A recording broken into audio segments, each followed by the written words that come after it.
Welcome to Inside Out with Kris, a podcast where there are no limits or surface level conversations.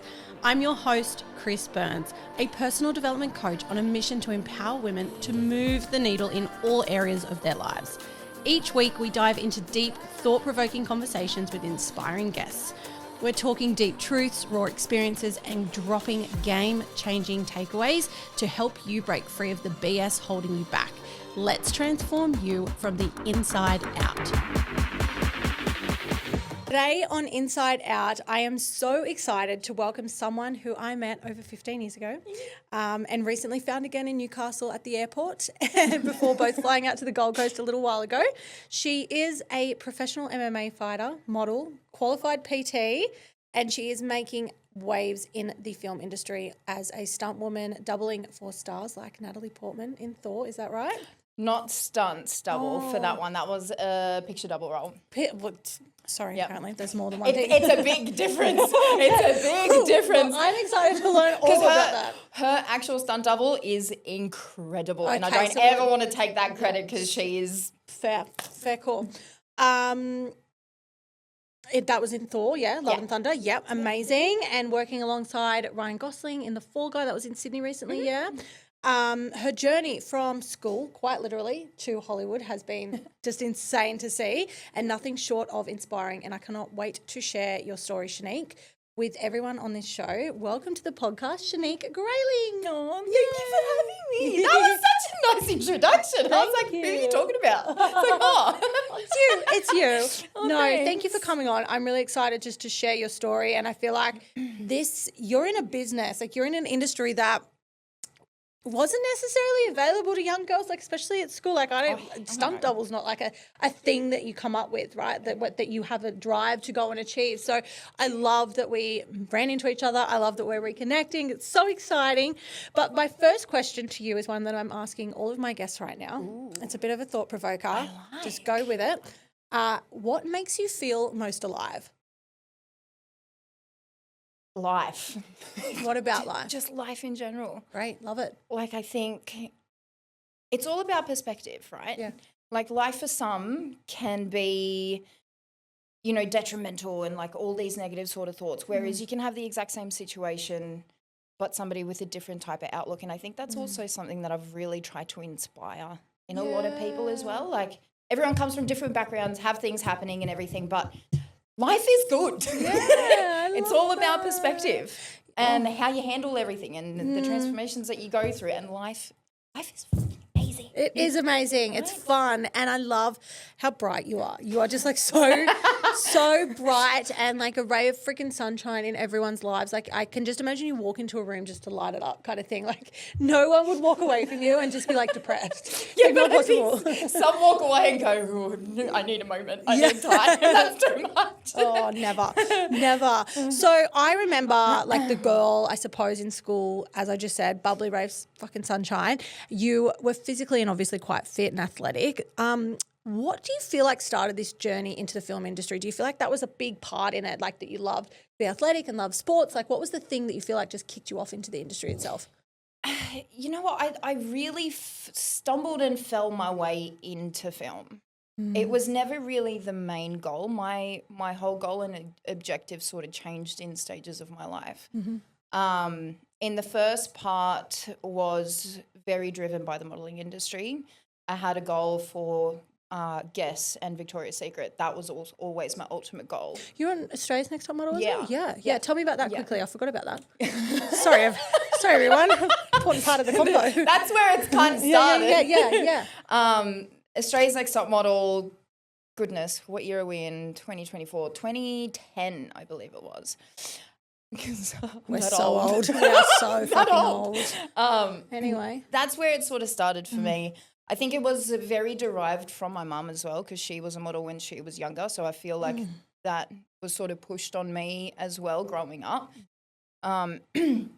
My body shape wasn't necessarily what they classified as model material in that world because I was sort of pushed into the high fashion type of industry as well, and I typically just wasn't slender enough at that stage. Okay.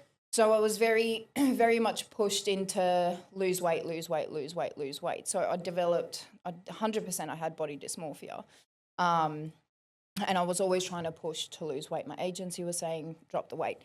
These don't go anywhere. Yeah.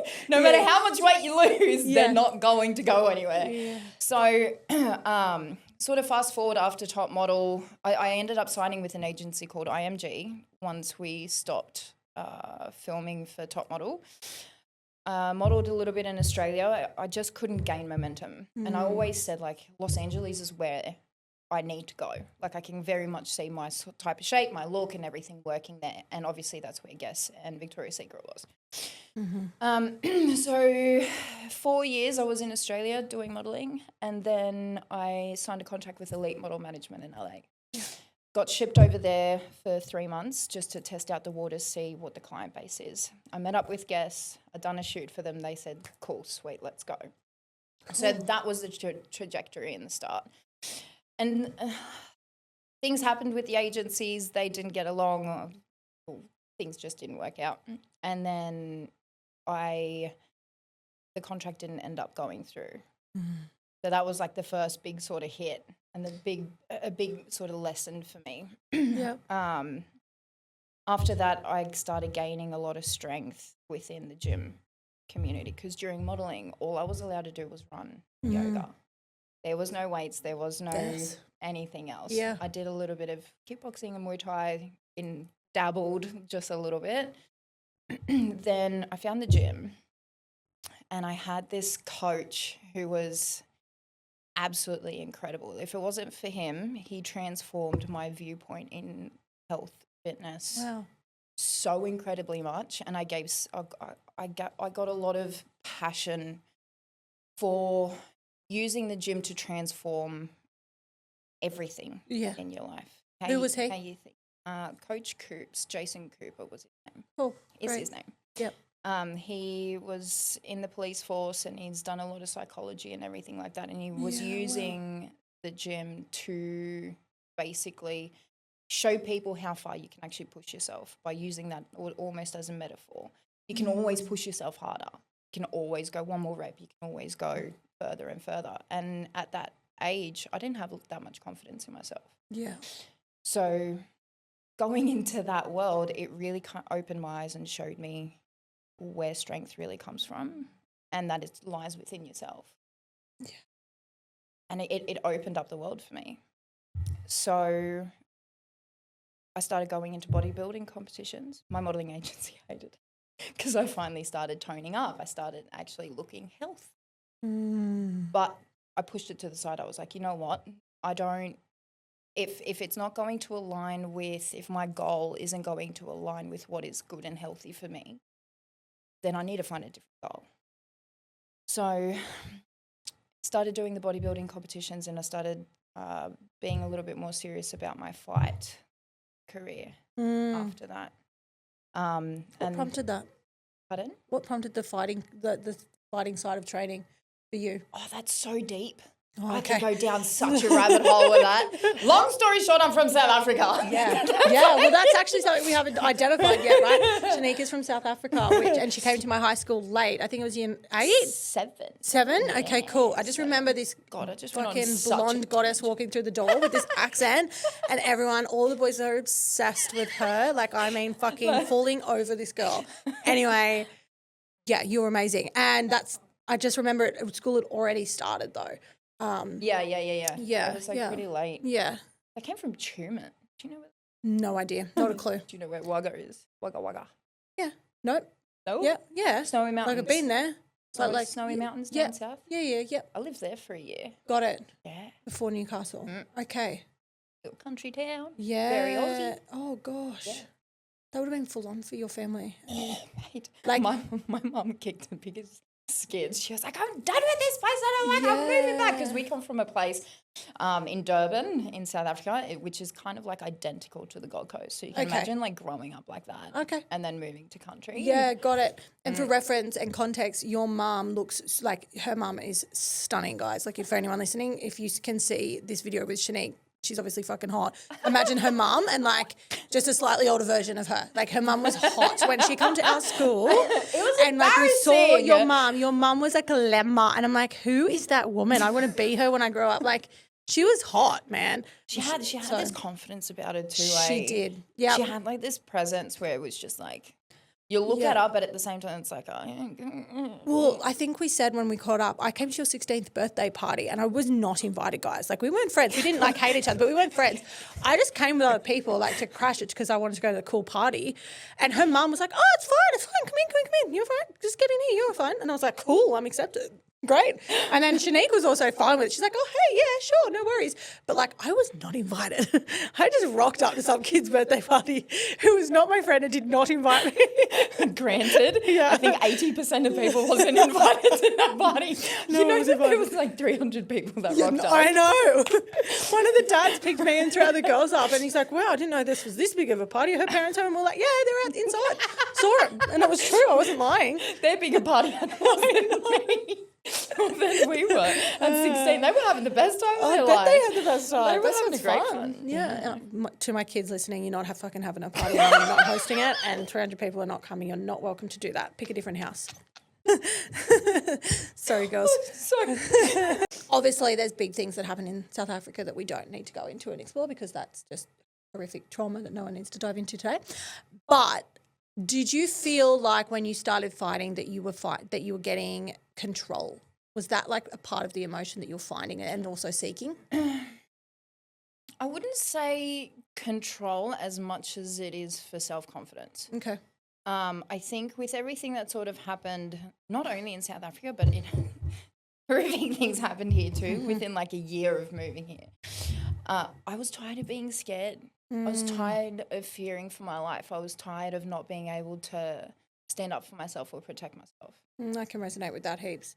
So it was, I wanted to take back, control, I guess. But I just wanted to feel confident. I just didn't want to be scared anymore. I went through something when I was younger and I was assaulted physically twice by two different women within like a couple of weeks of each other, which is weird. But my whole life, no one ever hurt me. And then within a couple of weeks, it was two different women. Totally different situation. No, it was months. It wasn't weeks. That's a lie. Sorry, everyone. It was months. However, the trauma that I experienced after that, which was something that you wouldn't have expected just because of how confident previously to that, I was so confident with my ability to speak up for myself. If I didn't agree with something, I'd speak up about it. I was really confident with my words. I was not only a self-proclaimed keyboard warrior. I'm very good at it, saying what I needed to be said in writing, very analytical with my language. I was happy to say it to someone's face, right? But never violence, never anything like that, never threatening. Girls bashing each other, ew. Like I was like, that's gross. Like you're disgusting. If someone threatened to hurt me, I'm like, ew, just move along. And like I just thought it was like, I don't know, gross. But then it happened to me and I lost my confidence. I lost my ability to stand up for myself. I just would keep my mouth shut. I'd go really inward. I'd walk away. I'd have to run away. I would get heart palpitations. I went through really bad stages of insomnia, a bit of a bout of depression, which was sort of a response to what happened.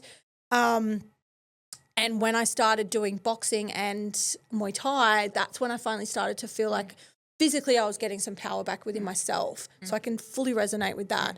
And it is that control that really supports you in your growth and the healing phase of that journey. Massively. And I think South Africa in that sort of whole growing up phase, I was very much the opposite. I didn't have that much confidence whatsoever using my words or anything because I was constantly, since I was born, I lived in a state of fear. Yeah. Having to watch my back, like not being able to use my words or stand up because you didn't know what the consequences of that was going to be. Like that was my normal. So it wasn't really until I started doing the fighting and everything that I really started to discover who I was as a person and regain that strength. And I literally built myself back up into the person that I was. And still becoming. Yeah, of course. Yeah. And I love that so much because it's like, you know, when people go through what you went through as a kid, there's two ways trauma can go and you decide to face it head on and find the light at the end of the tunnel rather than sitting in the shit of it and the pit of it and using it as an excuse not to go and achieve and be successful. Yeah. And I think that's really special. Not everyone can do that. Go you. Okay, great. So my next question is, hold on, I lost my thing. Cut this up, Jake, please. Got it. Sorry. I was like, I can't read my writing. What does that say? Okay. Your work as a stunt woman is obviously so impressive. But as a woman in MMA, modeling and stunt work, you've entered the space that can be male dominated. What has this experience been like? And have you noticed that that's had an effect on your career?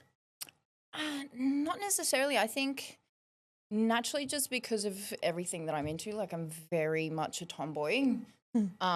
I've always been in male-dominated areas. Yeah. I think with the world changing the way that it is now as well, it's very forgiving and it's very open. And if anything, especially in stunts too, we need more females, and the males are very much open to that, and they're very respectful and they're very helping. It's actually been incredible. That's awesome. Been an amazing journey. Like all of my closest friends within the stunt community obviously are all male. I've got obviously female ones as well, but being so heavily dominated by the male industry, they're so supportive and wanting to see females sort of come into this space and dominate just as much. It's beautiful to watch, and if anything, they're always got a hand open going, come and learn, come and help. I love that so much. It's amazing. I love that. It's incredible. I love that. It's excellent.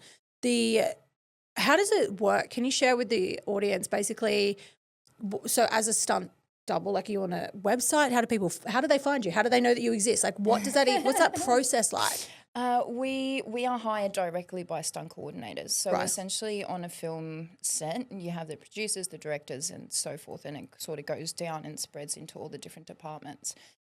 Somebody hires a head of department. So for our side, it's the stunt coordinator. Because our community is quite small, it depends on the specifics of the role that's required. So say, for instance, the actress is 5'9", hair doesn't necessarily matter, but in 5'9", general sort of body shape, general tone, that kind of thing. And then you would type it into a website, and then it spits out all the people. Yeah, but because reputation and all that kind of thing, everyone sort of already knows who they want and to look after. And yeah, it's pretty easy. Our community is quite small, so I love that. It's easy. That's so cool.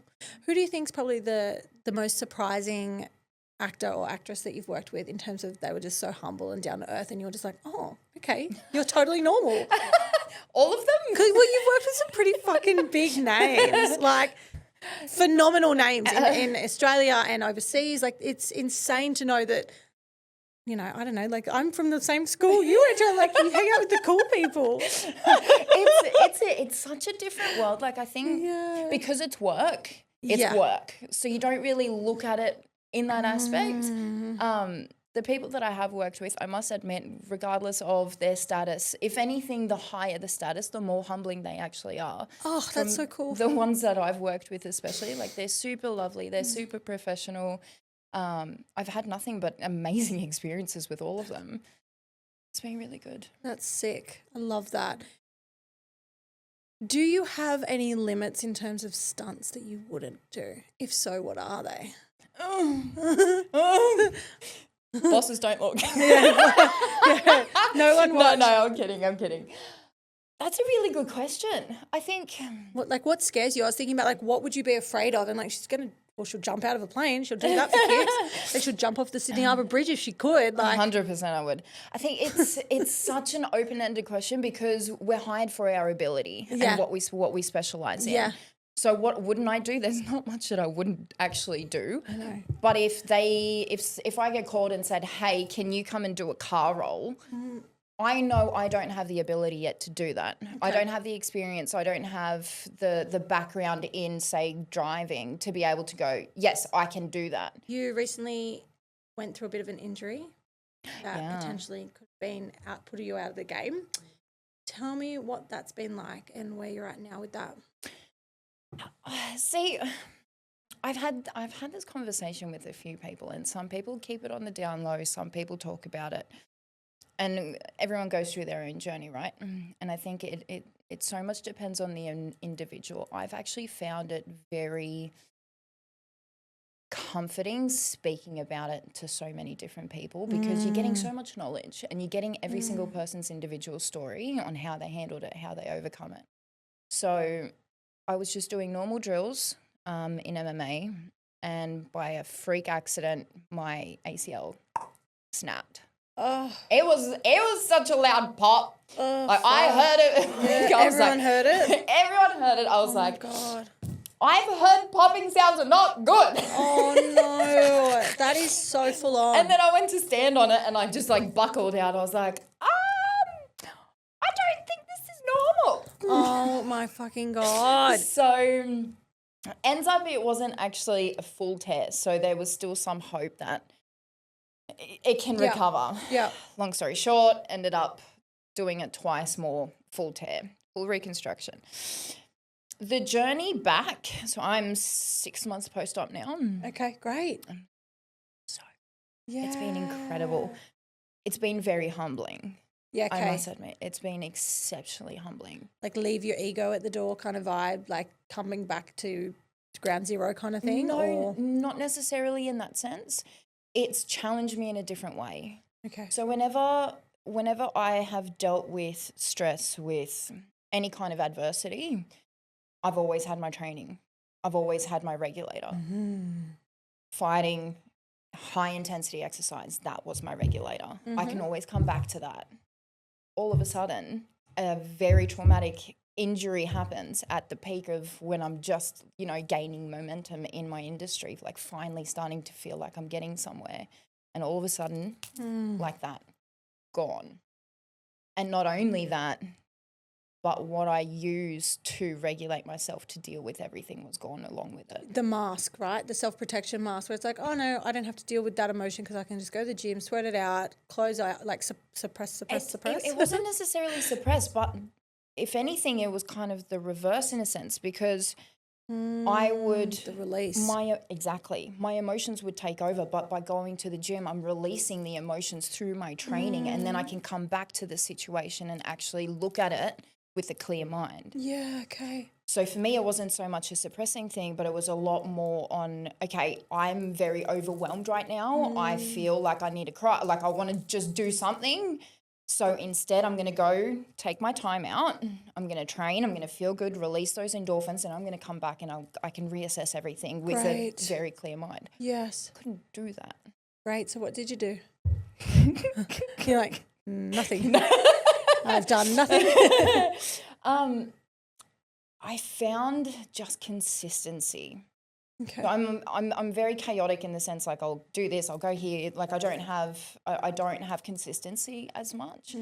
So by very, very simple tasks, waking up at a specific time, going to the beach first thing in the morning. I bought like a self-guided type of journal where it was writing down all your thoughts. It made me take a step back because everything started going a million miles an hour. It forced me to take a step back and reassess everything. Yeah. So I took a step back. I started looking at everything where I was in life, what made me happy, what didn't, what relationships I value, what I didn't. I started just reassessing everything because I was running at a million miles an hour that I kind of forgot about the groundwork, the foundations, the foundational layers. So if anything, it's a blessing as well because I got to reshuffle a few things around. I got to rebuild those foundational blocks. I got to really find out what's important to me again. I got to sit back and watch the ocean and just watch the waves crash and just take a breath. I love that. That's amazing. And one of my mantras in life is micro habits support the macro goal. And if you don't have your micro habits playing out appropriately, then you are not going to hit the goal, whatever that is. And for you, that was getting back on your feet again and being strong again and getting back to the routine and the system that you use for that mental toolkit of releasing endorphins. And you've done that. You've been able to get yourself there by building on those foundations and building on those habits. So it's perfect. It took a while. Yeah. and of course it will. I think that that's so important for people because like you listen to podcasts and everything like that, right? And you see people and you often see them when they have already gone through that and they're at their physical best and their mental best and their mental clarity and they're preaching about all these things and it's like, yeah, but what did it actually take to get there? Were they like that all the time? People don't really, I don't think, speak enough about the process of where they were to actually get there. Does that make sense? Absolutely. Absolutely. I've been in some over the last, like probably most recently with like postpartum after having a baby and gaining all this weight. And like the first baby I had, I was on this crazy training regime because I was getting married 16 weeks later. So I had a dress to fit. I had a wedding to fucking attend. There is no way in hell that wedding that cost me my arm and my leg I was going to not fit that dress, man. So I worked out so hard. The drive was real. The drive was real. But get this, I was so focused that my women's health physio believes that I actually had a pelvic floor injury that I pushed through. I felt no pain for years later until the start of this year, where it started to play up to the point where I was like, I'm in so much pain. What the fuck's going on? And I went and saw a physio about it, and she's like, this has been here for this has existed for a long time, a long, long time. But after I had that was my son, where I had an experience where I worked my ass off to get back to where I had to be. Like I refused to have an epidural even though I wanted one because I'm like, no, I can't tear because if I tear, I can't exercise and I need to go back to training tomorrow. Like it's happening tomorrow. Anyway, went straight back into everything, box jumps, running, rower, burpees, crazy shit, right? Look, I fit the dress. I've got the photos. I'd have the video. Got the job done. Do not recommend. Do not encourage. Don't ever let someone that you love go through that because it was a mental fuck as well because after it, then I'm like, oh, what now? There's nothing to look forward to. I had like post-wedding blues because of the way that I had pushed myself leading up to. Focused. Yeah. And then I had my daughter, but with her, and this probably, well, not probably, it does tie in with when I was pregnant with Lola, I couldn't exercise from about 5 months. I had really severe pain and no doctor would tell, everyone was just like, oh, it's normal, you're pregnant. It's normal, you're pregnant. Now I realised that was my pelvic floor because she was pressing down on the part that I'd already injured from the pregnancy before. I didn't exercise, gained a whole bunch of weight, still trying to basically I'm not where I was and not where I want to be. And I know that that's like absolutely okay and I'm fine with that. But it was the emotional state that it left me in postpartum with Lola where I couldn't do what I thought I could do, in particular comparing to my first experience where I got straight back in and got it done. Like, what the fuck? Why can't I get in and go? I can't go to the gym. I can't do box jumps. There's a video of me that I have where I'm stepping up, and I'll try and drop it into one of the videos for Instagram while I'm saying this, but where I'm stepping up onto a box, I'm holding my newborn. I've got my 18-month-old toddler at the bottom of the box, like running around like a crazy kid and with his hair out here. And I am struggling to get up on the box just to take a step up with the weight of the baby. And I'm just like, for fuck's sake, like I'm strong. This isn't me. Like you feel like you're in another body when you can't do the things that you thought that you could or the version of yourself that once could, or I don't know, like it felt like they're two different people. Yeah. I can very much relate. So I get that with like people, with feeling like maybe people don't share that process when you're in the thick of it. Like in the mummy space, a lot of people share the journey back being quite hard, but it's the shift in almost like your identity because you're living outside of who you actually are. You're looking at yourself like you're a ghost. You're like, who's this version of me? What the fuck? But yeah, that's a hard thing to sort of explain to people. But I sort of get what you're saying. Yeah. So going back, you do everything the exact same, or would you change it? Going back, I would have cancelled my wedding and just gone have a baby and love him and focus on that and get married later. No one's going to care. We've got a wedding. I don't have the wedding photo anymore, but there's a wedding photo of the group of everyone at our wedding, and I'm only been married 6 years, and there's literally like outside of our immediate family, like our parents and everything, there's literally like 6 people that we're still friends with. Like, and I had like 60 people at the wedding. Oh wow! Look, I don't see the same people anymore. Yeah. We're not friends with the same people. Our lives changed. We would elope. Like we spent a fortune, and it was the best wedding ever. Our mutual friend Ryan will tell you it was the best wedding he's ever been to, and it really was. We made sure that the experience was the best for everyone that came. Yeah. But would I do it again? No, because I would have just spent that time with my child. I probably would have healed, recovered, listened to my body, gotten back into health and exercise with patience and respect for myself, not punishment. A different viewpoint. Yeah. Different drive. Yeah, but you don't know until you know, right? 100%. Final question for you, another little thought provoker just to close out today's conversation. You have one day to live. Any regrets? If so, what are they? No regrets whatsoever. Love it. Done. She's all in. All in. Well, thank you so much for having, not for having me. Thank you so much for coming on the show today, Chanique. It has been a freaking pleasure to have you. I love spending time with you and reconnecting. I love your stories. I love what you're doing. It's so interesting to me. You've gone and like fucking smashed life, and like just seeing you rise and seeing your success has just been so magical to watch. So I'm very proud of you. Thank you so much. I really appreciate it. I love that we've reconnected as well. We can talk for hours and hours and hours. Literally. Laugh our heads off, cry, I know. everything in between. So I value you, I appreciate you, and thank you. Oh, thank you, babe. That was fun. So much fun. Thanks for tuning in to today's episode. If this landed for you, I would love if you can share this conversation to your socials, and don't forget to tag at Inside Out with Kris. Don't also forget to hit subscribe or follow so you don't miss next week's conversation. Bye.